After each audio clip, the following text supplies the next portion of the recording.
Welcome to the Bravo Papers, a safe space for all us Bravo fans who love to analyze, deconstruct, and talk about our favorite Bravo shows ad nauseum. There's no such thing as overanalyzing or reading too much into your favorite Bravo shows and Bravo celebrities here. So join me, Bravo and Botox, as I find the depth amongst the shallow.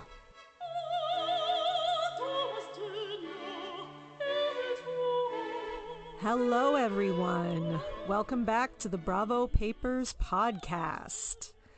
Before we start, we need to do our usual song and dance. Please rate, review, subscribe. And if you're listening, do that thing that I love, which is taking a screenshot of the podcast and sharing it to your Instagram story. You can tag me, Bravo and Botox, and the podcast Instagram, or one or the other, at the Bravo Papers. I will share it to my Instagram stories, send you all the love. And please tell someone, if you know someone, anyone who you know who loves Bravo, a coworker, a friend, a family member, spread the word, get it out there. That's how these shows grow, right? They don't grow magically. They grow from people like you who share it, who suggest it. Those are the money makers, okay? Not literal money necessarily, but the kind of money like internet money, which is sharing, liking, reviewing, rating, all that good stuff. So please do so. I am trying to grow the podcast, as I say every week. And follow my podcast Instagram at the Bravo Papers. And you'll get updates on new episodes, and if there are accompanying pictures or videos. I know I didn't do that for my last breaking news episode, but it was just, I was going through a rough time personally, and in other ways, I don't want to get into it, but it was just, something had to give. And I don't want to not do my roundups if I'm having a rough week, because that's really what people are loving, and I know people would be so disappointed. So don't worry, I'll never leave you without a Twitter roundup. I promise that. All right. One other thing is that some exciting news is that I have launched a YouTube channel. I know that a lot of people listen to podcasts on YouTube, which I know that now. I had no idea, honestly. I had no idea people did that, but apparently it's a thing. And, some people use it as their way of listening to podcasts. So as of now, I'm going to be adding all my podcasts onto YouTube as soon as I can. At least all the new ones going forward. And so, check that out. It's the Bravo Papers, but I'm going to put the link in the description for today's episode. I would love it if you would subscribe. I think I have 0 subscribers right now. You could be my first one. But I will put the link in the description, or the podcast notes for today for everyone. I'm also going to be advertising it and sharing it on my Instagrams. So check that out. And let's get into today's news. So today is Monday, June 26th, and I am here to bring you all your Bravo breaking news, along with my thoughts and opinions, which I know are highly coveted. I'm joking. But anyways, let's start. So let's start with a little Orange County, because the new season started. We're a few episodes in now, and I'm really enjoying the new season. So I don't know about all of you, but I think the new season has been great so far. Yes, Tamra is annoying. Tamra's one of my favorites, but, she's like a toxic favorite. I don't know. She's like a problematic favorite, I guess. I have some favorites that are problematic, but, I don't look to them as moral compasses. It's more the entertainment factor. However, she's a little bit dropped the ball in the first few episodes. She's trying a little too hard to have a moment. She's trying a little too hard to, be provocative and all this stuff. And it's reading kind of fake, and the fans aren't liking it, which I totally agree with.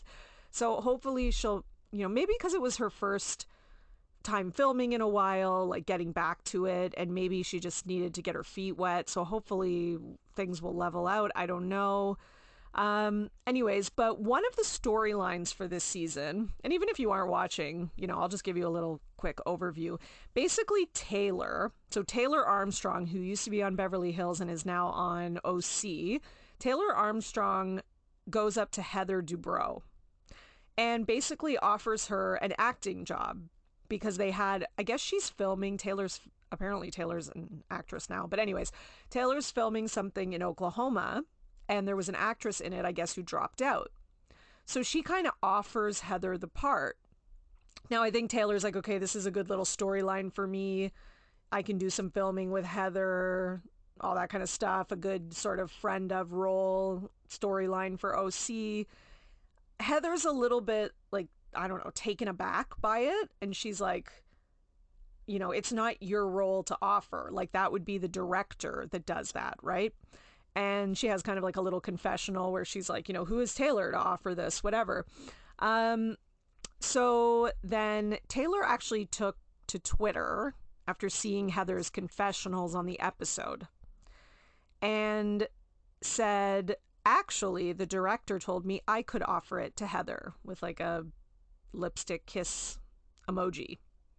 And then the director of the movie actually tweeted and said, so funny. You offered one role, which we discussed at length, and I asked if you'd offer it to Heather to see if she'd be into doing it. So yes, you were authorized to offer that.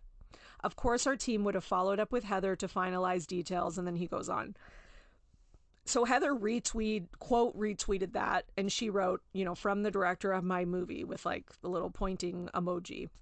So, or did I say Heather? I meant Taylor. Sorry. Taylor retweeted that if I said Heather by accident. Anyway, so Taylor retweeted that. So, she is kind of like throwing shade at Heather a little bit here. Like, yeah, actually I am. Because Heather was sort of making it out like Taylor doesn't know what she's doing. Taylor isn't like in the acting world like I am. Like Heather's always trying to big up her status as an actress. And she was kind of putting Taylor down about that. So Taylor was kind of like, actually, I did have permission to offer the role. And yeah, we would have finalized the filming schedules and all that kind of stuff, later if you were even interested. So, which, I don't know, that makes sense to me. I feel like Heather, sometimes she can be a little snobbish, as we all know. So I feel like it was just her kind of trying to take control of the narrative a little bit. But I don't know. We'll see how that unfolds. So I thought that was interesting and, a little bit of tea spilling over to social media. All right. So let's talk about Bethenny Frankel, which I know is not everyone's favorite topic. Now, Bethenny, she's always talking on social media. She's always got something to say. It never stops. But these two little stories I pulled, I thought were actually interesting and worth noting. A lot of her stuff, I keep scrolling. So first of all, Bethenny has called out Tamra Judge over saying that Teresa Giudice is the most overrated housewife. So if you don't remember, or if you didn't hear about this, Tamra was on Watch What Happens Live on, I think it was on the premiere night of OC. And, as they do on Watch What Happens Live, Andy asks shady questions and he asks, who's the most overrated housewife? Now, currently, Tamra and Teresa are in like a beef. I don't like to talk about it because I like both of them. So I'm not on a side. They're both my problematic favorites, but whatever. Anyways, so that being said, she did pick Teresa. And of course, people erupted online, being all offended, people who are Teresa fans. I wasn't really offended by it because, I'm not like a stan. I just like both of them a normal amount. And I recognize that both of them can be extremely, gossipy, toxic, etc. But, that's what I'm looking for in a housewife, is people who are like characters and cause drama. So I was fine with it. That's just, Tamra's just doing her job. That's what she does, right? Anyways, so Tamra did say that, though, and people were mad. But my problem with it was not that Tamra said it. Like, I wanted her to pick someone and to be shady and not just, like, refuse to answer the question. My problem was, like, it's just not good shade as an answer because it's just not true. And I was kind of relieved when Bethenny called it out, of all people, because Bethenny was like, listen, Tamra only said that because her and Teresa are in a fight right now. But if they weren't in a fight, she would not have picked Teresa because it's just not true, which I have to agree with that. Like, yeah, you can hate Teresa. She can, be annoying, and she can be, crazy sometimes and all that kind of stuff. And you can hate Louis and the list goes on and on. But to say she's an overrated housewife is just inaccurate. It just is. I'm sorry. You don't stay on the show this long and have the entire production shut down while you go to prison because you're overrated. It's like saying Nene's overrated or, Vicky or something. I totally get why people would hate Teresa. I get why people hate Vicky. People hated Nene on her last season. People were calling for her to be fired. There's a lot of people with revisionist history about that because people want Nene back now. But that was the popular opinion during that season. It just was. But that being said, all of the most sort of iconic housewives have gone through their moments where they are hated by some, loved by others, right? But that doesn't make them overrated.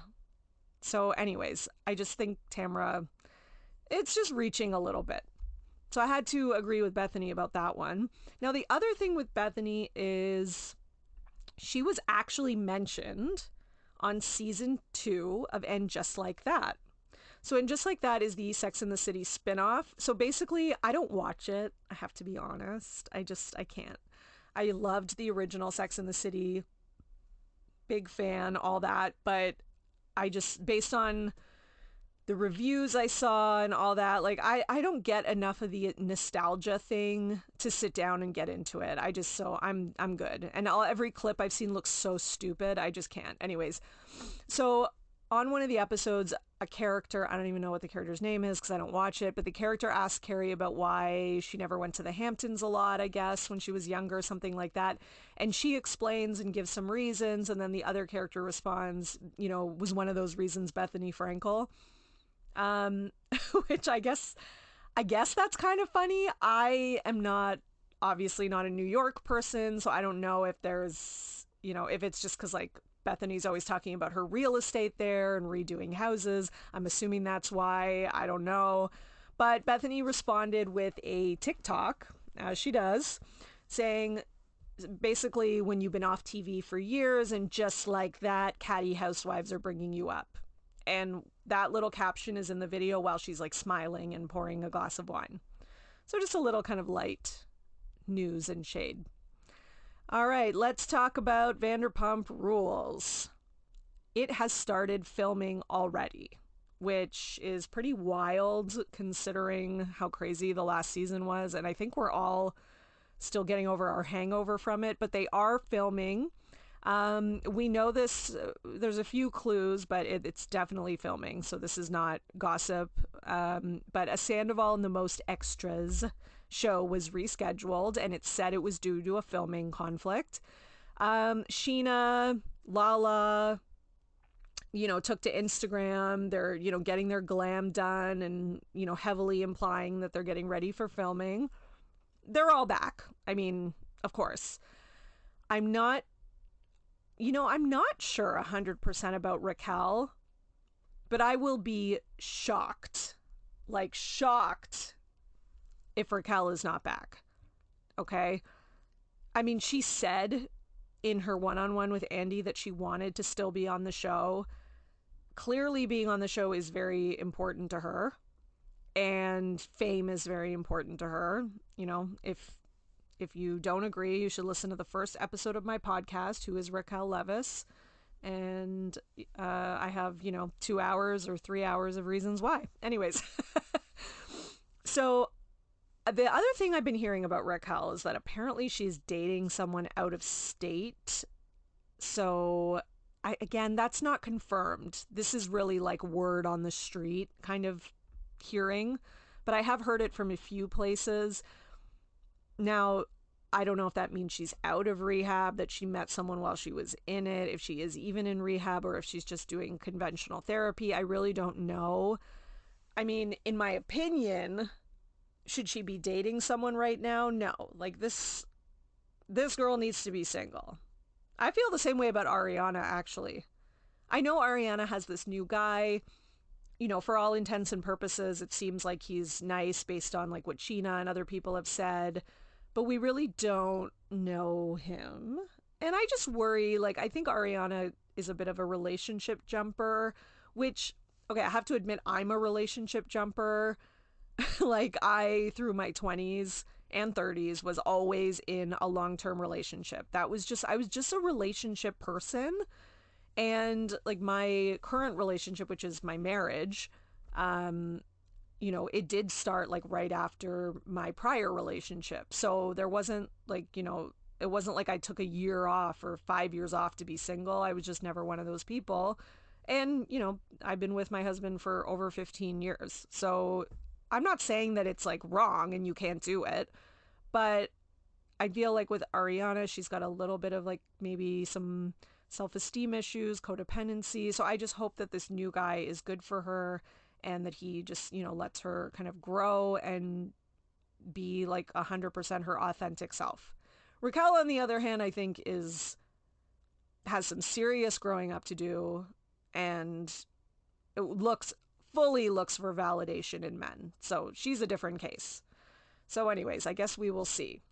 Now, some other Vanderpump Rules news is that Kristina Kelly was on Stassi's podcast and spilled a little kind of behind the scenes tea about what happened with that whole, Havasu trip, Vegas trip as well, / Vegas with Raquel. So basically the night where they all were drinking and Raquel was like hammered, that was the night where Raquel was like, good thing you don't like have a man to take, or whatever she said to Lala. So that night, Raquel didn't actually remember all the stuff that they said, and she didn't hear all of it either. Kristina Kelly says she was way more drunk than you would think watching. She was like having trouble walking. The little scene that we saw of her microwaving food was like a drop in the bucket compared to everything, and that she was like acting whatever, hammered.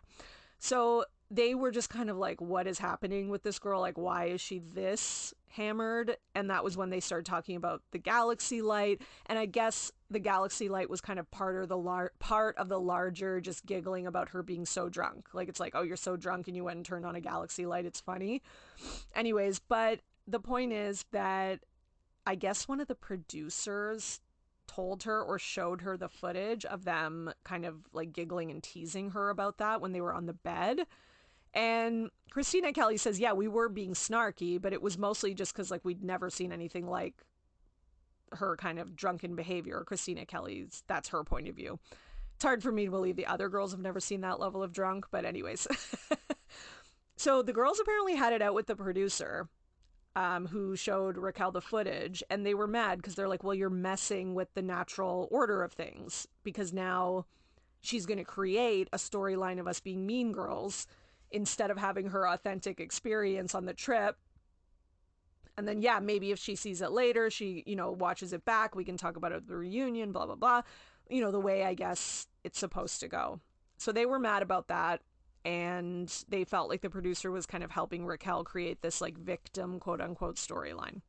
Okay. So, I mean, you know, some people might be like, who cares? Because they were being snarky. So, you know, she would have found out about it eventually anyways. But I do understand what the girls are saying, the other girls, because then it became like a thing on the show, right? So then Raquel went back, left early, was already was revved up from that, left early, then she could go and cry to, you know, Sandoval, etc., about how the girls are bullying her, etc. When in reality, maybe she would have woken up hungover, and by the time this came back out, months later when she watched it back, she would have been like, oh yeah, I was acting a fool that night, and like, who am I to say anything because I was sleeping with Sandoval, whatever. It may have gone, like, the season could have gone in a little bit of a different direction. But I mean, that being said, I don't think it's like that huge of a deal. And yeah, the girls were being snarky, but I mean, Raquel was also like, yeah, she was hammered and she was acting weird. So I don't know. I didn't think it was ever that big of a deal because that's what happens on the show. Somebody gets drunk, people judge them. I mean, we've been watching that for seasons. I don't know why Raquel gets handled with such kid gloves all the time. But anyways, that's for another day. I won't be going off on a tangent now. Okay. In other news, in relation to Real Housewives of Beverly Hills and Atlanta, Carlos King, who is a former producer of Bravo, he used to work on the Real Housewives of Atlanta. He also used to work on the Real Housewives of New Jersey.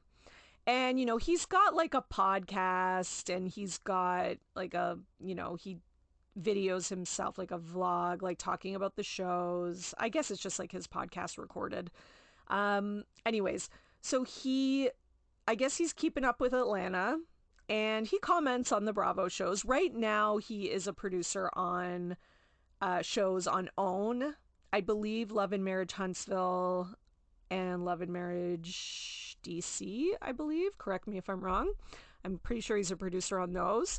But he still comments on the Bravo shows, and he made a comment about basically saying Kandi and Kenya's friendship is not real and that it's actually an alliance. Basically compared it to Garcelle and Sutton, saying that theirs is also an alliance. Now, fans were not happy about this, including me. There are some friendships that I could see being an alliance sometimes, but not in this case. Kandi and Kenya are friends, okay? They're friends, like full stop. When you've been filming on a show like this together for this long, even if your friendship mostly revolves around filming, that's still a good chunk of the year. Like, once you're an adult and you have kids and you have a family, how often do you see your friends? Like, when I want to plan a get-together with my group of, like, best girlfriends, it takes us, like, 6 months to plan it. Well, not literally, but it'll take us, like, 3 months to find a date that works for all of us. It's really hard because we're all, we're moms, we have families, we have kids, we have jobs, like, da-da-da, right? And these women they're busy, they do public appearances, they do promotions, they're filming, they have businesses, right? Especially Kandi and Kenya, right? So even if they're not hanging out that much outside of filming, which, by the way, I would disagree because I think that they do hang out outside of filming and they've said that they do, it's not an alliance. They like each other and they're friends, okay? And Garcelle and Sutton, I would say the exact same thing. In fact, somebody on Twitter tagged Garcelle and Sutton and said, we need a response, basically, to what Carlos King said. And Garcelle replied and said, this couldn't be more wrong, but I don't have to prove anything. And Sutton said, if they don't know by now, shaking my head. Can't make this friendship up. Best thing that's happened to me in a decade, which is like so sweet. I appreciate, Sutton. Sutton acknowledges, like, yeah, we are newer friends. That doesn't mean we're not really friends. Like, some of the closest friends in my life are coworkers who I've only met in the last few years. And when you work with someone and they understand what you go through at work and all that, you can become incredibly close to them. So I don't know. I would question, what he said about that. And I don't think, some people are like, everything he says is trash, blah, blah, blah. No, I don't think that's true. He was a former producer. He does have some good insights. But that being said, yeah, I have to disagree with him about that one. And I think he's just kind of doing it because he's, for some reason, wanting to defend Marlo, which I will never understand. All right, so let's talk about New Jersey. I always get tired before I talk about New Jersey, but the New Jersey news train never ends.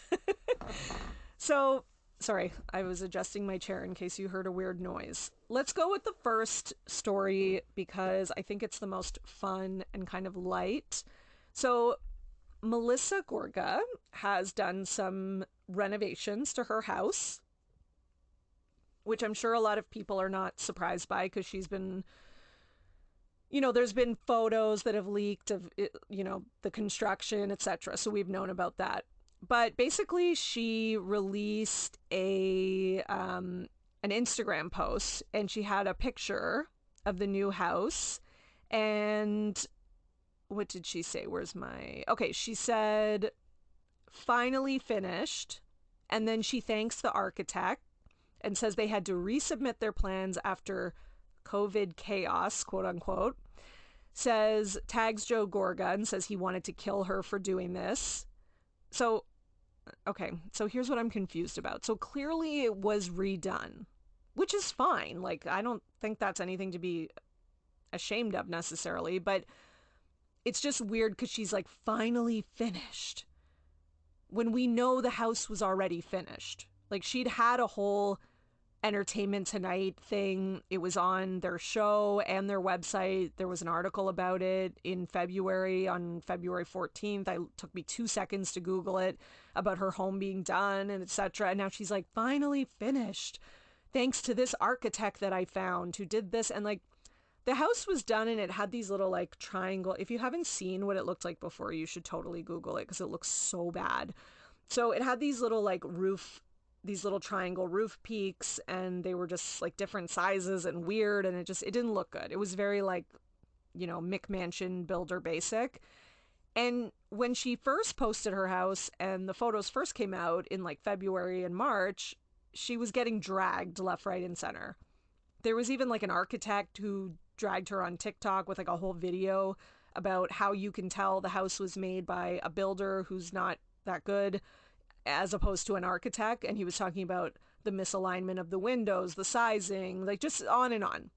So it wasn't good. People had a lot to say. And people were criticizing some of her decor choices too, like the lighting, etc. So did Melissa Gorga make changes based on these things? Yes. Do I care? No. The only thing that's kind of weird about it is that she's lying about it, and that's what's a little bit cringe. Because it's kind of like, okay, everyone knows that, you changed your house because of what people on the internet said.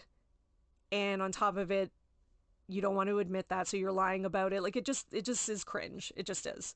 So that was one thing. And, instead of saying, like, finally finished, I would say, she should have just said, like, oh, we weren't happy with the way that the roof turned out. Look how much better this looks. Thank you, architect, for helping us. I mean, that's what I would have said. Because why would you build these peaks on the roof and then tear them down and redo them? That's not part of the building process. That's a redo. The other thing was that, like, in March, on March 5th, she had that lighting post and she changed the lights in her foyer. And she said, so the original lights, she was getting dragged because people were like saying they look like Dementors from Harry Potter. And she was like, I absolutely love playing with home decor. Waking up to this beauty is just so much better.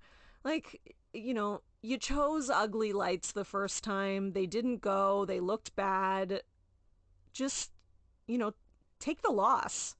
This is the thing nowadays. A lot of these housewives, like not just Melissa Gorga, but they just can't take the loss. Sometimes you just have to be like, yeah, I screwed up. The lights, I thought they were nice. I had a vision. Once they got up, I realized they're ugly. You guys are right. I'm changing them. Like, I would have really respected her for that. I think just it's one of those things that's like, let's just kind of own stuff. Anyway, so congratulations, Melissa Gorga, on your redone home. I was just dying to say that. If you don't know, it's an old New Jersey reference from when Teresa was mad because Melissa sent her a card that said, congrats on your redone home. All right, so another New Jersey story is Frank Catania. So Frank Catania has been doing some interviews. Particularly, he did one on the Two T's in a Pod. Is that what it's called? Yes, podcast with Tamra and Teddy. Just Teddy, I think. Basically saying there was a couple things that have made their rounds on social media. So first, he said his issues with Louis. He kind of backtracks on what he said at the reunion. He said his issues with Louis had nothing to do with Frankie working for Louis. He goes on about how Louis gave Frankie connections, gave him an incredible experience. It's very confusing. Like, he's really changing his tune on this topic because he was really pushing that at the reunion. I was about to say communion. I don't know why. At the reunion. So, I mean, this doesn't look good, Frank. I mean, I kind of know Frank. It's kind of known that, like, Frank lies about stuff, to be honest. But, I mean, he did get disbarred. He's not, like, the most honest person. But, I mean, it's a little bit embarrassing that he's right now just, like, completely going back on that. But anyways, so who knows? Who knows what happened?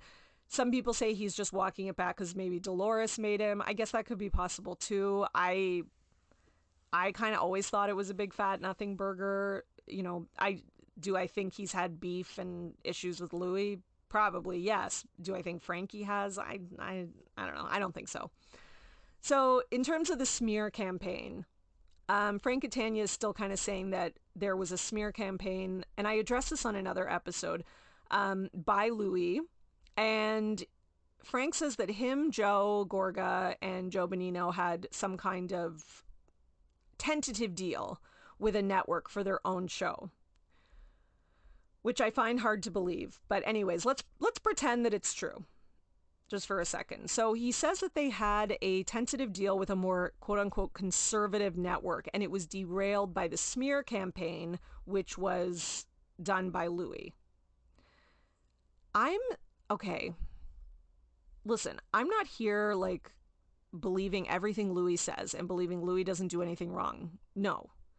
Do I believe Louis might dig up dirt or try to get, like, you know, I don't know, try to like talk to maybe like a blogger or something to try to get them to, you know, say something nice about him or whatever? I don't know. Maybe.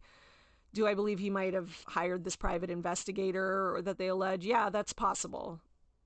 But the smear campaign is, I'm only confused about that because I still don't know what Frank is talking about. If I had seen the smear campaign, I could, you know, I'd give him the benefit of the doubt. And I like Frank. Like, I think Frank is funny on the show. He's a great character on the show. I call him character because I do think he kind of plays a character, but it's funny and it's entertaining nonetheless.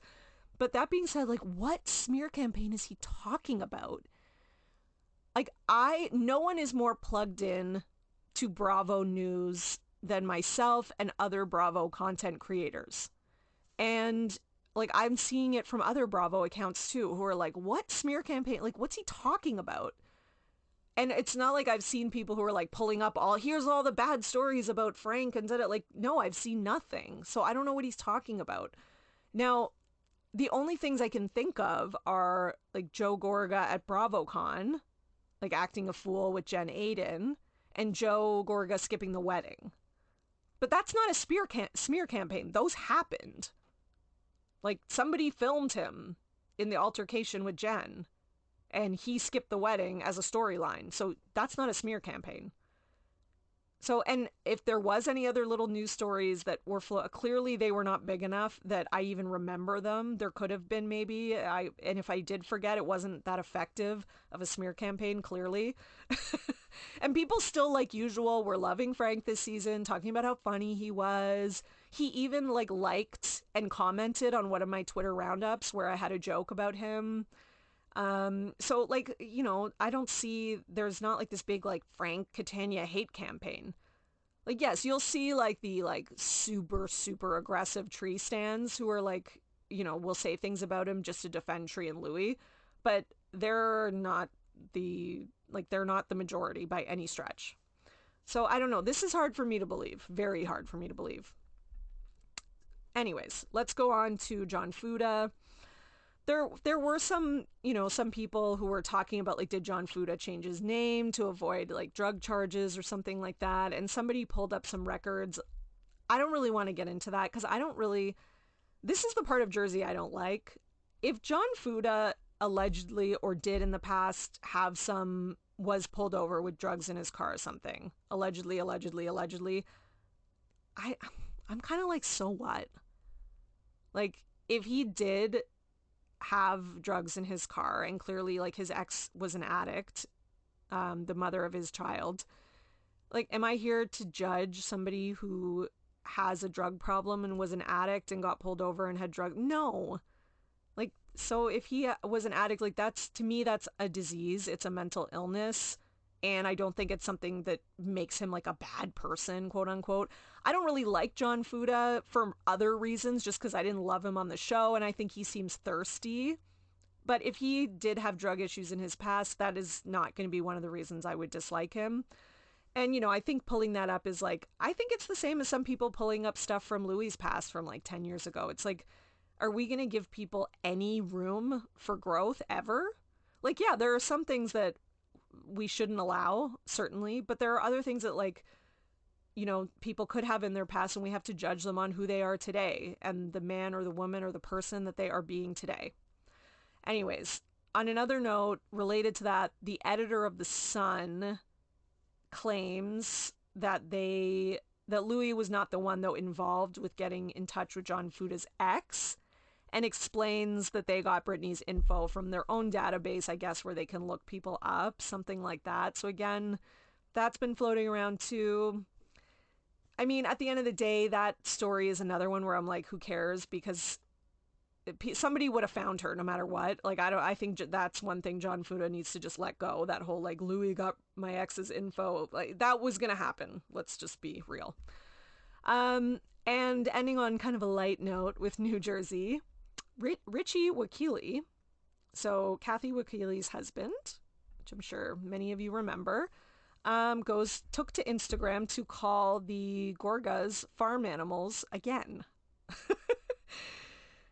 So, if you don't remember, I think it was a year ago, approximately, page 6, it was a year or two ago. I can't remember exactly what the timeline was, but sometime in the last year or two. Page 6 posted an article about Victoria Wakile, the daughter of Kathy, and how she got married, and how her cousins, Joe and Melissa, were not in attendance. And Joe Wakile, who is their son, commented on it and wrote, LMAO, we cut those farm animals out of our life years ago, and that's why they weren't in attendance. Okay. And then Richard Wakile put on his Instagram, basically he put like a quote about family, and he wrote, no family is perfect. We argue, we fight, we even stop talking to each other at times. But in the end, family is family. The love will always be there. And then he added at the end, like in his own writing to the quote, he added, not for some farm animals, with like a silly face emoji.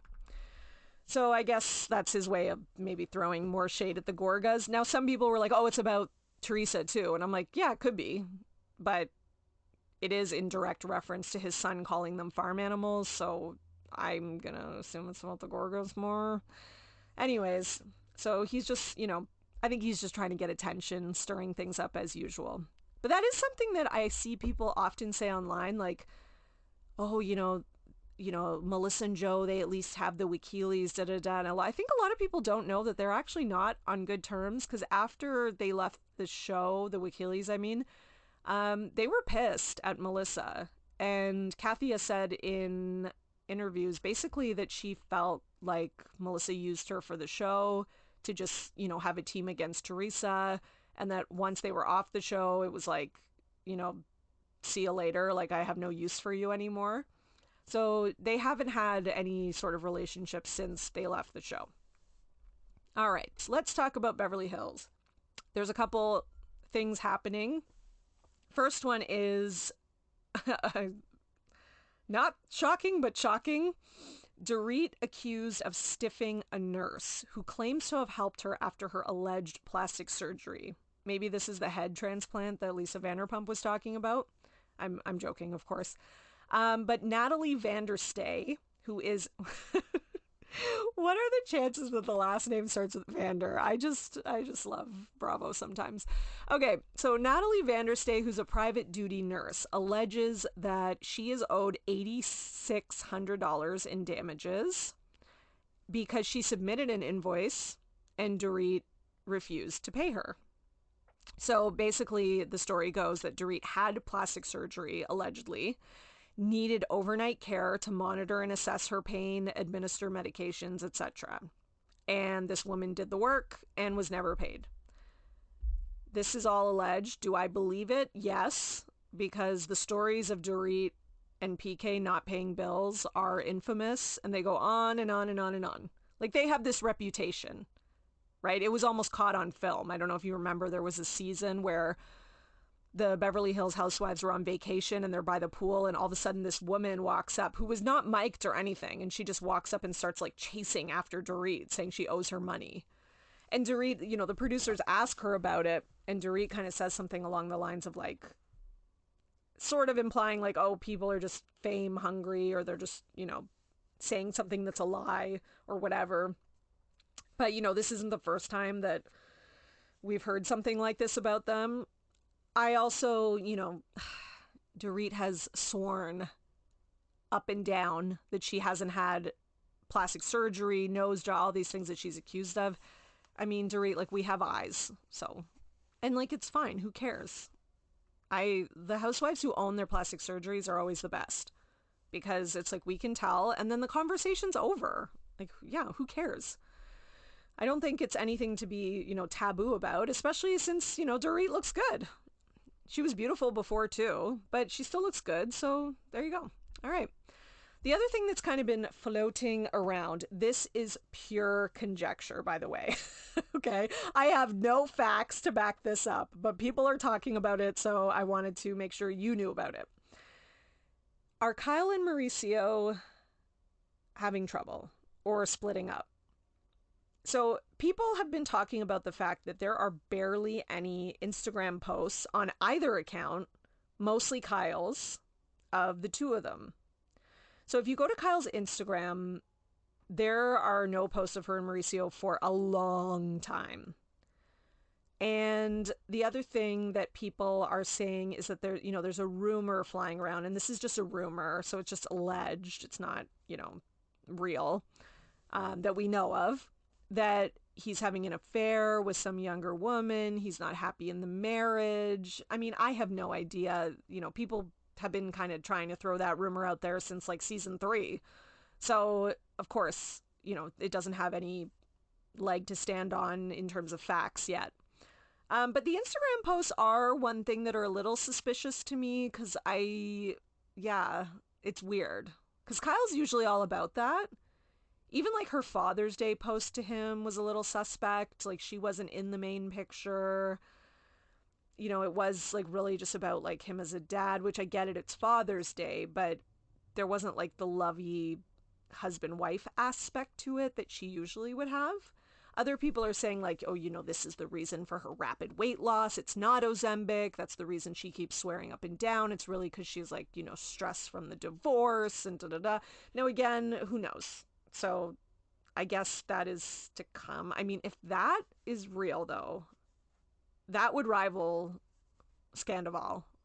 Okay, there's not a lot of things that could happen right now to rival Scandoval in terms of how shocked I would be. Kyle and Mauricio splitting up, that would be on par for me, because they are like a Bravo golden couple. Not golden in the sense that they've been perfect and no one's ever disliked them and there's never been a bad rumor about them or anything like that. Not that, but they have consistently put out a facade, or not even a facade. They've put out the image, because I can't say whether it's a facade or not because I don't know, but they have put out the image of a happy couple for forever. Okay. So it also seems that Kyle's made up with her sisters because Kim's daughter got married. So there's been like footage of them all together, Kathy and Kyle at Kimosabe, and they're like taking pictures and stuff with Kathy's tequila and making a joke about it. So that's good. I'm glad to see the sisters are making up. And if I was really going to get into making conspiracy theories, I could say that maybe Kyle would have a better relationship with her sisters if she wasn't with Mauricio. Because there has always been that thing of like, Mauricio stole clients from Rick and stuff. So just saying. Anyways, just to get your little mind racing. Not that your mind's small, but you know what I mean. Just a figure of speech. Okay. So let's talk about Kroy and Kim. God, there's a lot this week. So Kroy posted on Instagram kind of like a video of himself thanking people for their support, saying, I'm so grateful for the support and positivity. Basically, it's like a post about his self-improvement efforts. Like, he's trying to show the world he's trying to better himself since this divorce. Now, on the darker side of this news, Kroy called the police over the alleged plan to kidnap him and Kim's sons on June 16th. So this was 2 days after Kroy pleaded with a judge to evict Kim from their mansion. 911 on this day was called 5 times. And there was allegations they were both making against each other, apparently in front of the kids, the 4 kids. So, which is really sad. Kroy said his son was left with some woman named Elise, and that he was going to be filing kidnapping for his son, going with Elise to like a rodeo or something. And it was a very bizarre allegation, but I don't know if he's like worried that Kim is going to try and take off with the kids because maybe she thinks she's going to lose custody. Like, I'm really making assumptions and kind of piecing it together, but just based on everything that I've seen with the 2 of them, it seems like he seems to really want full custody, and so does she. He seems to feel like she's going to do something irrational, right? And whether it's like, something like she's like taking all their stuff and gambling it away, or taking the kids. Okay, now this could just be him trying to play victim and make her look bad. We really don't know. It's hard to tell. It's clear that one thing is clear is that Kim is an addict and has a gambling problem. And again, I'm not like looking down on her for that, just like with John Fuda, again, addiction's a disease. But that being said, it's a disease where children still need to be protected from it, and what's best for them is what needs to happen. But, we don't know exactly what the situation is. So an old tweet, though, has resurfaced from 2020 that a couple Bravo accounts pulled up. And this was, I remember this tweet when it came out, because I remember this was like, 2020, we were all sitting around, whatever.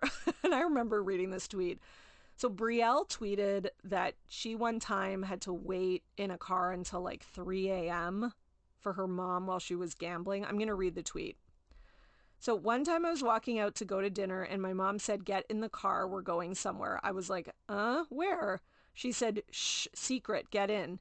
And then she put in caps. 2 hours later, we end up at a casino in North Carolina. I was 20. Had to stay in the car the whole time. We were there till 3 a.m. Okay. I mean, that sounds pretty screwed up. But again, when people have an addiction, they do things that are just bad decisions that, could alienate them and ruin their relationships. Like, that is part of addiction. So I really, really hope Kim gets help so that she doesn't like alienate herself from her kids, right? It seems like this addiction may have cost her marriage, and it may cost her kids if she doesn't get some help for it. Which worries me because, like I said last week, Kim is the type that I can see just not, like, refusing to get help. So I hope that she does. All right, let's talk about Potomac. Because Monique and Chris Samuels are getting a divorce. Now, I know Monique is no longer on the show, but she's always a big topic of conversation. Unfortunately, I'm not a fan for many reasons. Mostly that one of the reasons is that I've always been a fan of Candace. I mostly like all the Potomac ladies. I really do. I think they're all good TV. They all work for their checks, all that. Even the ones I don't like, I kind of like to not like them, and I just like them anyways. I don't know if that makes sense. But Monique was one of the only ones who I didn't really like because I always felt like she was inauthentic. And that's my biggest pet peeve with housewives, is ones who are trying to pretend that their life is a little too perfect. And then when anyone points out something, that might be seen as a flaw, they absolutely freak out, or they just can't handle it. That was one of the reasons that, I used to not really like Wendy that much at first, because the season where they brought up, the cheating rumors about Eddie, I didn't like the way she handled it. I understood why she was upset, but she kind of wasn't able to move on from it. And to me, part of being a good housewife is to be able to keep it moving. Once people have apologized and owned up for it, you gotta move on. You just do. So, yeah, you can still maybe inside not love them, or you could still be like, okay, I'm filing that away for later. That's fair. That's part of Housewives' game. But part of Housewives' game is digging things up to a point. Or if something is being heard nonstop, maybe mentioning it. Now, does the housewife in question have the right to be mad that it's mentioned and being given life on camera? Yes. But it's also like, okay, maybe not forever. So, however, I do see that Wendy has kind of let it go and she's moved past it. And I think she realized like kind of how to handle it better as she became a more seasoned housewife. So now I actually am really like team Wendy and I really like Wendy. I've gone back and forth, but that seems to happen with all the Potomac ladies for me. I'm always going back and forth. But anyways, with Monique, I just felt like she was never willing to be authentic. Like, just her personality always seemed put on for the camera. She always seemed like she was trying to be Little Miss Perfect with the way she, like, even like with her family, with everything. And then as the show went on and after the whole thing with Candace, obviously, that was ridiculous. And she was clearly in the wrong in that situation. I know there's still people out there who want to blame Candace for that, but it was not Candace's fault.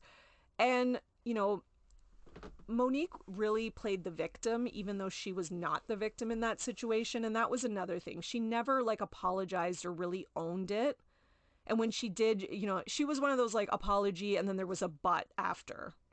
And then there was all this other stuff online. Like she's very into conspiracy theories and stuff like that, like kind of QAnon stuff. Anyways, I don't want to go into all of it because, I could, but it would be a long time. But she has a very problematic history online and in many other ways. So another thing is that she was on Love and Marriage DC with Chris. And if you watch that, I mean, wow. That was like a really different side of her. And people did not like her after seeing her on that. Like anyone who watched it was like, oh, okay, so this is the real Monique. It was very different. You could tell she wanted to maybe spin the narrative and, that she maybe wanted some control about what her image was going to show, kind of like she did on Potomac, but it did not go that way. And then all of a sudden they weren't coming back for the second season. So it makes sense, right? Because she probably didn't, even though they were in like a press release and a photo to be on the next season, and then all of a sudden they weren't in it. So of course that's probably because their marriage was having issues. But again, Monique doesn't want to show the marriage having issues. Like, yes, she did show some of it on the first season of Love and Marriage, but she would not take responsibility for anything. Like, everything was Chris's fault. Now, I don't think Chris is some, like, innocent guy who's, like, 100% good guy and everything's Monique's fault. No, because I think he is a part of the problem, too. But it was clear that there was, like, no willingness from her on Love and Marriage DC to take responsibility. So am I surprised that they are getting divorced? No. Now, and this is and here's what she posted on Instagram. This is the part of Monique that I can't stand.